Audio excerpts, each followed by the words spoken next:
La antropología llenará los próximos minutos de Sin Distancias. Les invitamos a adentrarse en una de las partes más interesantes de esta ciencia social, la investigación. Hoy les proponemos viajar hasta Timor Oriental, un país del sudeste de Asia que fue colonia portuguesa, donde nuestro invitado ha realizado una investigación sobre la organización social y los rituales. Nos explicará las dificultades que se encuentra un antropólogo al entrar en una población remota. Nos lo presenta Sara Sama, profesora del Departamento de Antropología Social y Cultural de la UNED.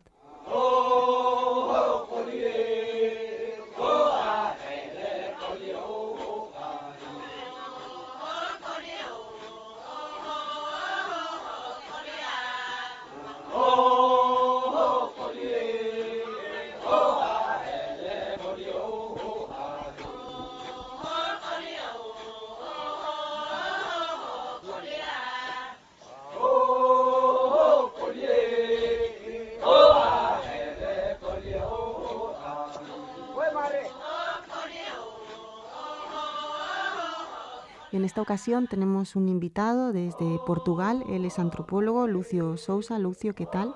Hola. Es antropólogo y es profesor en el Departamento de Ciencias Sociales y Gestión de la Universidad Aberta de Portugal.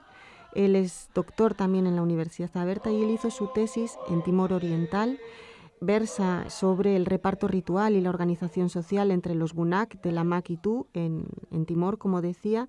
Tiene que ver con la organización social de esta comunidad en sus prácticas en rituales y además en los últimos años pues, ha estado desarrollando investigación de archivos sobre las representaciones antropológicas portuguesas de Timor y su apropiación en el contexto local de estos encuentros, así como sobre las memorias de conflictos y migraciones forzadas.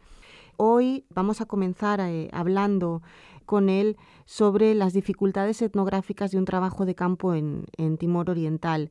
Podría resumirse en una frase émic o local bastante común que se le suele decir a los extraños y a los antropólogos.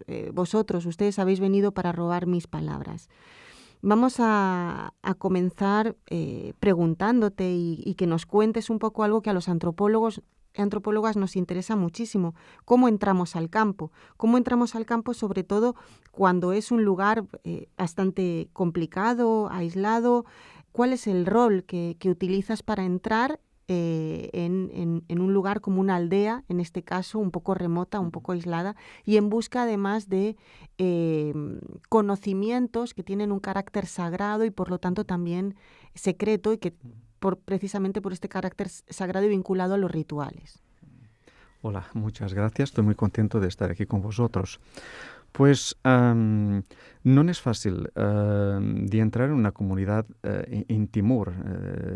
En mi caso es ha sido un poco diferente porque yo he conocido esta comunidad en 2000.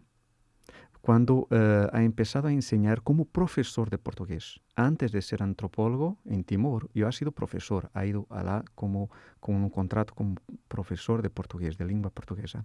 Entonces yo conocí los maestros de esta aldea que andaban a un pueblo vecino para estudiar conmigo.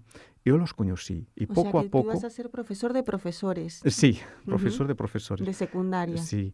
Entonces, y de primaria y de secundaria. Entonces, yo los conocí y yo también voy a enseñar en un otro pueblo distante y que tiene de cruzar el camino que pasa por este pueblo en lo alto de la montaña. Es un camino muy grande, de muchas horas de distancia. Y entonces cuando pasaba por allí, yo paraba para me quedar junto de los maestros, de los profesores locales, para tomar un café, para conversar un poco. Y poco a poco ha empezado con ellos a hablar de su vivencia en aquel pueblo allí. Ellos me decían, nosotros vivimos en las nubes, porque era un local que raramente se veía durante el tiempo de la lluvia, no se veía, estaba siempre con muchas nubes. Entonces, poco a poco ha comenzado a hablar con ellos, a saber un poco más sobre su historia, sobre su vida. Y también su lengua, ¿no? Su lengua poco a poco. Y volvidos 2 años de convivio, sobre todo en el segundo año. El segundo año de convivencia. De convivencia. yo he hablado también sobre sus prácticas rituales, porque en el primer año me decían que no la había. Eso no existe, no hay. Eso era cosa de gentíos. Nosotros ahora somos católicos, eso no existe. Pero poco a poco, tal vez porque han ganado un poco de confianza, me han comenzado a hablar de eso. Y no final del segundo año, cuando yo estaba para venir para Portugal, me ha invitado a conocer, a participar en un ritual. Ha sido en este ritual que yo he conocido otra gente, más gentes del pueblo, y por tanto que me ha entrado. Por tanto, cuando yo volví a Portugal, cuando he entrado en la universidad y empecé mi trabajo para el doctoramiento, entonces... Tu trabajo para la tesis doctoral. Para la tesis, ha pensado en retornar a este pueblo y de hablar con ellos y decir, oye, me gustaría de estudiar esto. Ustedes con esto... ¿Qué tipo de ritual fue aquel al que te invitaron? Ha invitado a un ritual que es una casada ritual.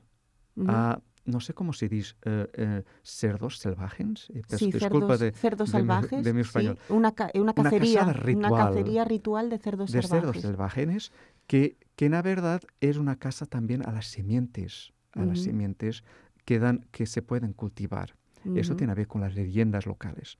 Entonces después... Tiene que ver con las semillas que se pueden cultivar y por lo tanto también con algo de fertilidad. Y de fertilidad. Y después todos los cerdos que son cazados son llevados para un local y ellos hacen un reparto ritual de la carne.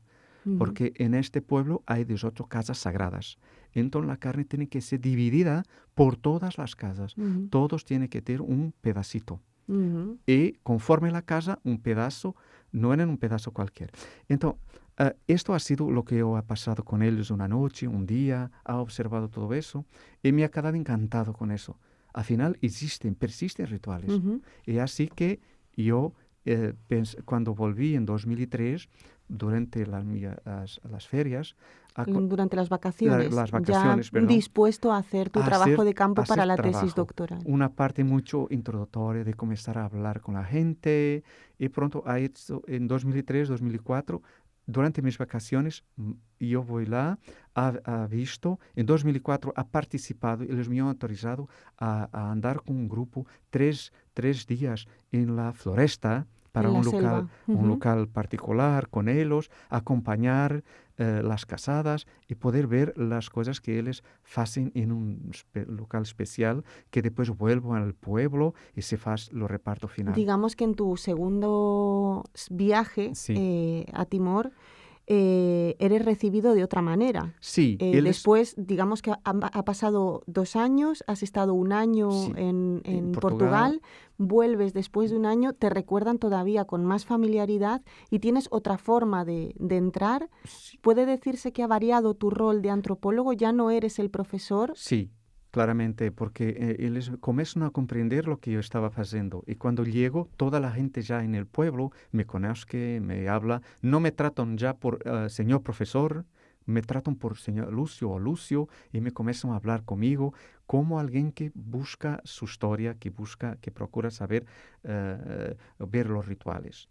Ver los rituales no es problemático para ellos. Acompañar no es problemático. Lo problemático es de buscar allá de los rituales, comprender, procurar estudiar, por ejemplo, la cuestión de las palabras sagradas. Eso ha sido más difícil. Y eso ha sido sobre todo el grande desafío que yo después, entre septiembre de 2005 hasta agosto de 2006, me quedé 1 año viviendo en pueblo.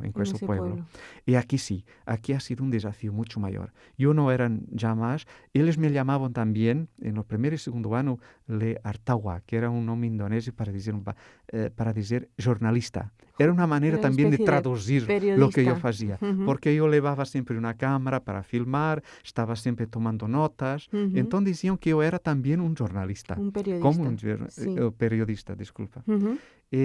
Pronto, esto ha sido la introducción, la entrada. Pero en el año que he estado ha sido más difícil. Ese ha sido el año difícil, un año a acompañar la gente, una vida mucho difícil en una montaña, la estación de Asturias muy grande y la gente muy, muy isolada. Muy aislada. Muy aislada, era muy difícil de trabajar. Y después de entrar en contacto con los señores de la palabra, esto es, con los hombres, los jefes de la casa, que tienen lo deber de saber la palabra sagrada de su casa y que puedan hablar sobre ella. Claro, porque aquí te enfrentas a dos retos importantes. El primero es romper de alguna manera esa barrera frente al secreto, que la gente entienda que tú no solamente quieres ver o observar como un periodista rituales, sino que quieres comprender qué es lo que hacen y qué es lo que dicen, el sentido que tiene para esa comunidad, y por lo tanto profundizar en su conocimiento, en un conocimiento sagrado y también secreto. Y lo segundo, que para eso tienes que acceder a personas especiales, que son los señores de la palabra. Por lo tanto, son dos barreras que tienes que romper ahí. Y yo diría una tercera, o sea, una desvinculación, no solamente de tu rol de profesor, sino de tu vínculo con Portugal, que de alguna manera sigue siendo la metrópoli. La ¿no? metrópoli, lo colonizador, todas estas ideas, sí. A gente que, por ejemplo, cuando entré me han preguntado, ¿qué haces tú aquí? ¿Tú eres militar? ¿Has estado aquí como militar? A gente que me ha procurado saber esto, saber si yo no tenía una otra misión allí. Por tanto, esta es una zona sensible, es una zona de frontera, que tiene sus sensibilidades propias. Pero eso es verdad. Para el trabajo que ha hecho después, para entrar junto de los señores de las palabras, eso ha sido todo un otro desafío. Y yo, por ejemplo, esperé 3 meses por una reunión en conjunto con varios de ellos. A lo fin de ese tiempo todo, ellos me han dicho, no ha ocurrido. Y uno de ellos, que ha sido después uno de mis principales informantes, me ha dicho, no, yo no me quiero reunir con ellos, porque ellos quieren saber mis palabras. Yo no voy a darles mis palabras, porque después les lo van a usar como quieran. O sea, que él no solo tenía miedo de darte las palabras a ti, sino de dárselas a los otros. Porque sí. La palabra es también poder en la mayor parte de y ha sido todo un proceso casos. de explicar para qué sirven las palabras, para qué yo cría las palabras. Porque después yo me torné un poco como todos los otros. En este pueblo es así. Cuando alguien se torna jefe de una casa sagrada, tiende a estudiar. Y les dice mismo así, y yo ahora tengo que estudiar las palabras, tengo que saber. Y la manera como ellos estudian las palabras es muy parecida con el antropólogo. Ellos tienden a ir junto de aquellos que conozcan y poco a poco, ganando un poco de confianza, compartiendo, por ejemplo, alimentos, llevando un poco de vino, llevando un poco de comida para comer, tabaco para fumar, betel y areca para mascar. Eso es el proceso. Y yo, a cierto momento, me digo, este es muy parecido a lo que yo faço. Y yo faço también eso. Cuando yo discutía con ellos, yo decía, ¿tú llevas también vino? Sí, normalmente voy con vino. Entonces, pero... O sea que el proceso de convertirse en un señor de las palabras es un proceso también de socialización, de aprendizaje, en el que se comparte con el resto de la comunidad un conocimiento del que se hace uno solo depositario, pero que está en toda la comunidad. Está hasta cierto punto. La partilla, hay momentos de partilla con la comunidad. Por ejemplo, momentos cuando hay una inauguración de la Casa Sagrada, momentos de compartir, en que las palabras son dichas para toda la comunidad. Pero en estos momentos muchas veces ellos no dicen las palabras todas. Las palabras nunca se dicen todas. Se dicen hasta un cierto punto. Y por ejemplo, para decir las palabras también en contexto ritual, es preciso toda una preparación que puede envolver un sacrificio. Sea de animal, sea, sobre todo en nuestro caso, de vino. Hay que hacer todo un ritual con el vino para avisar a los antepasados que se vaya a hablar de ellos. Y por eso este es muy sensible. Y les tiene mucho miedo que pueda les ocurrir algo a su salud por hablar lo que no debían hablar en determinados contextos. Y entonces, yo no año que estuve lá, tive situaciones así, en que estuve en mi cuarto se ha pasado a llamar el cuarto del segredo.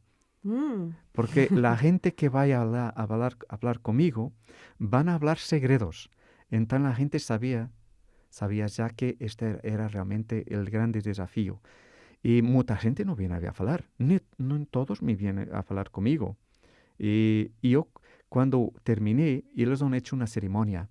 Y me han dicho, una ceremonia que han participado mucha gente para comer, para beber, y me han dicho, han hecho un proceso divinatorio con el vino y han dicho, tú tienes muchas palabras, pero no tienes todas las palabras. Que la verdad era lo que ocurre con mucha gente.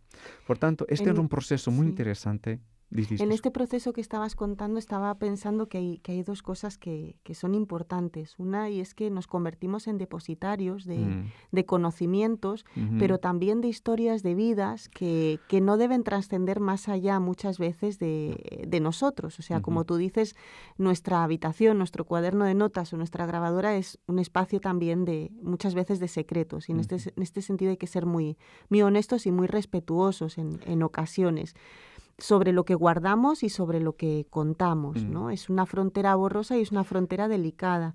Y luego hay otra cosa importante, y es que cuando termina este proceso, bueno, pues hemos podido aglutinar un montón de conocimiento, un montón de cosas, sabemos un montón de cosas de esa comunidad para poder comprenderla, para poder entender cómo hacen las cosas, pero nunca llegamos a saberlo absolutamente todo. Siempre hay elementos que las comunidades se guardan porque quizás son elementos también que las mantienen como a sí mismas y a sus ojos como únicas, como diferentes en esos procesos de identificación y diferenciación, ¿no?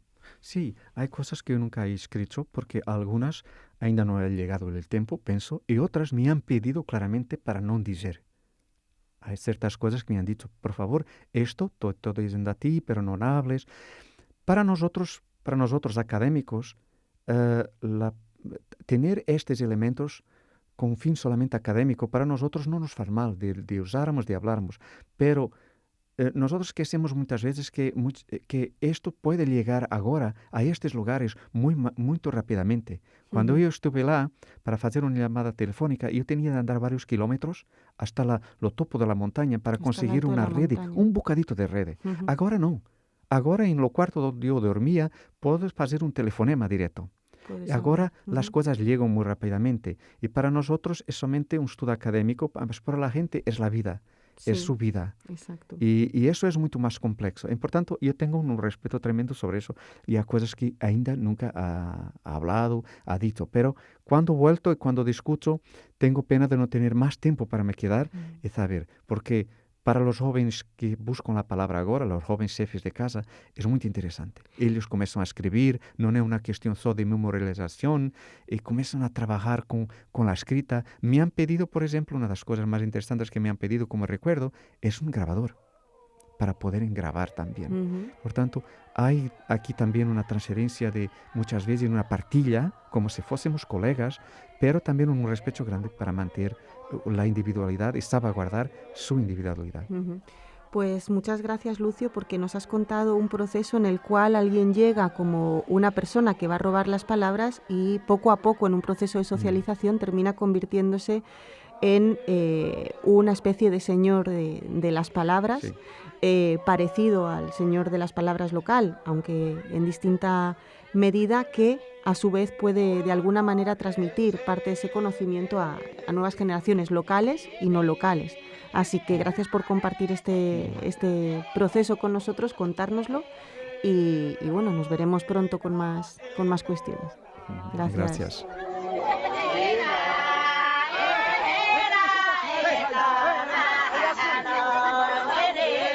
Escuchando la música tradicional de Timor Oriental que nos ha traído el propio Lucio Sousa, profesor de la Universidad de Aberta de Portugal, nos despedimos. Damos las gracias también, además de a nuestro invitado, con el que contaremos en una próxima ocasión, a la profesora de Antropología de la UNED, Sara Sama.